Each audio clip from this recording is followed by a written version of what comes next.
संत योहन का सुसमाचार अध्याय 13। ईसा अपने शिष्यों के पैर धोते हैं। पास्का पर्व का पूर्व दिन था। ईसा जानते थे कि मेरी घड़ी आ गई है और मुझे इस संसार छोड़कर पिता के पास जाना है। वह अपनों को जो इस संसार में थे प्यार करते आए थे और अब अपने प्रेम का सबसे बड़ा प्रमाण देने वाले थे। शैतान बियारी के समय तक सिमोन इस्करियोती के पुत्र यूदस के मन में ईसा को पकड़वाने का विचार उत्पन्न कर चुका था। ईसा जानते थे कि पिता ने मेरे हाथों में सब कुछ दे दिया है। मैं ईश्वर के यहाँ से आया हूँ और ईश्वर के पास जा रहा हूँ। उन्होंने भोजन पर से उठकर अपने कपड़े उतारे और कमर में अंगोछा बांध लिया। तब वे परात में पानी भरकर अपने शिष्यों के पैर धोने और कमर में बंधे अंगोछों से उन्हें पोंछने लगे। जब वे सिमोन पेतरुस के पास पहुंचे तो पेतरुस ने उनसे कहा, प्रभु आप मेरे पैर धोते हैं।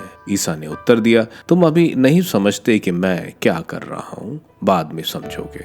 पेतरुस ने कहा, मैं आपको अपने पैर कभी नहीं धोने दूंगा। ईसा ने उससे कहा, यदि मैं तुम्हारे पैर नहीं धोऊंगा तो तुम्हारा मेरे साथ कोई संबंध नहीं रह जाएगा। इस पर सिमोन पेतरुस ने उनसे कहा, प्रभु तो मेरे पैर ही नहीं मेरे हाथ और सिर भी धोइए। ईसा ने उत्तर दिया, जो स्नान कर चुका है उसे पैर के सिवा और कुछ धोने की जरूरत नहीं, वो पूर्ण रूप से शुद्ध है। तुम लोग शुद्ध हो किंतु सब के सब नहीं।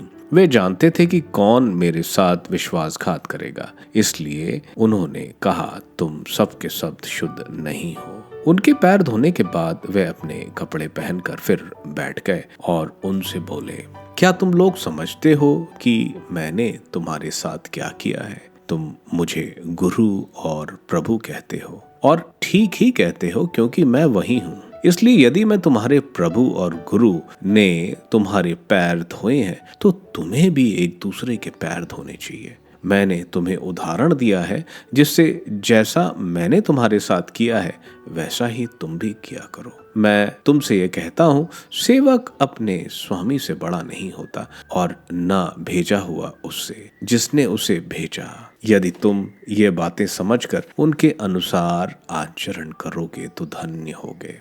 यूदस के विश्वासघात का संकेत। मैं तुम सबके विषय में ये नहीं कह सकता हूँ। मैं जानता हूँ कि मैंने किन किन लोगों को चुना है, परंतु यह इसलिए हुआ है कि धर्मग्रंथ का यह कथन पूरा हो जाए, जो मेरी रोटी खाता है उसने मुझे लंगी मारी है। अब मैं तुम्हें पहले ही यह बताता हूँ, जिससे ऐसा हो जाने पर तुम विश्वास करो कि मैं वही हूँ। मैं तुमसे ये कहता हूँ, जो मेरे भेजे हुए का स्वागत करता है वह मेरा स्वागत करता है, और जो मेरा स्वागत करता है वह उसका स्वागत करता है जिसने मुझे भेजा। ये कहते कहते ईसा का मन व्याकुल हो उठा और उन्होंने कहा, मैं तुम लोगों से यह कहता हूँ, तुम में से ही एक मुझे पकड़वा देगा। शिष्य एक दूसरे को देखते रहे। वे समझ नहीं पा रहे थे कि वे किसके विषय में कह रहे हैं। ईसा का एक शिष्य जिसे वे प्यार करते थे उनकी छाती के सामने लेटा हुआ था। सिमोन पेतरुस ने उससे इशारे से यह कहा, पूछो तो वे किसके विषय में कह रहे हैं। इसलिए वह ईसा की छाती पर झुककर उनसे बोला, प्रभु वो कौन है?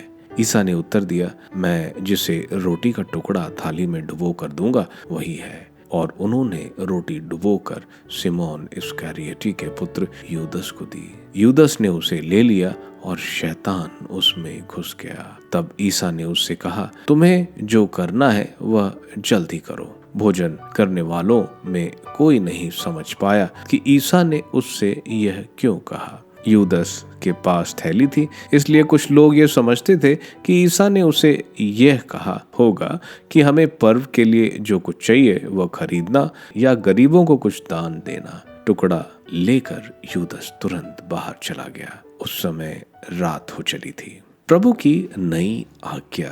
यूदस के चले जाने के बाद ईसा ने कहा, अब मानव पुत्र महिमान्वित हुआ और उसके द्वारा ईश्वर की महिमा प्रकट हुई। यदि उसके द्वारा ईश्वर की महिमा प्रकट हुई तो ईश्वर भी उसे अपने यहाँ महिमान्वित करेगा और वह शीघ्र ही उसे महिमान्वित करेगा। बच्चों, मैं और थोड़े ही समय तक तुम्हारे साथ हूँ। तुम मुझे ढूंढोगे और मैंने यहूदियों से जो कहा था अब तुमसे भी वही कहता हूँ। मैं जहाँ जा रहा हूँ वहाँ तुम नहीं आ सकते। मैं तुम लोगों को एक नई आज्ञा देता हूँ, तुम एक दूसरे को प्यार करो। जिस प्रकार मैंने तुम लोगों को प्यार किया उसी प्रकार तुम भी एक दूसरे को प्यार करो। यदि तुम एक दूसरे को प्यार करोगे तो उसी से सब लोग जान जाएंगे कि तुम मेरे शिष्य हो। पेत्रुस की भावी निर्बलता। सिमोन पेत्रुस ने उनसे कहा, प्रभु आप कहाँ जा रहे हैं? ईसा ने उनसे उत्तर दिया, मैं जहाँ जा रहा हूँ वहाँ तुम इस समय मेरे पीछे नहीं आ सकते, तुम वहाँ बाद में आओगे। पेत्रुस ने उनसे कहा, प्रभु मैं इस समय आपके पीछे क्यों नहीं आ सकता? मैं आपके लिए अपने प्राण दे दूंगा। ईसा ने उत्तर दिया, तुम मेरे लिए अपने प्राण दोगे? मैं तुमसे यह कहता हूँ, मुर्गे की बांग देने से पहले ही तुम मुझे 3 बार अस्वीकार करोगे।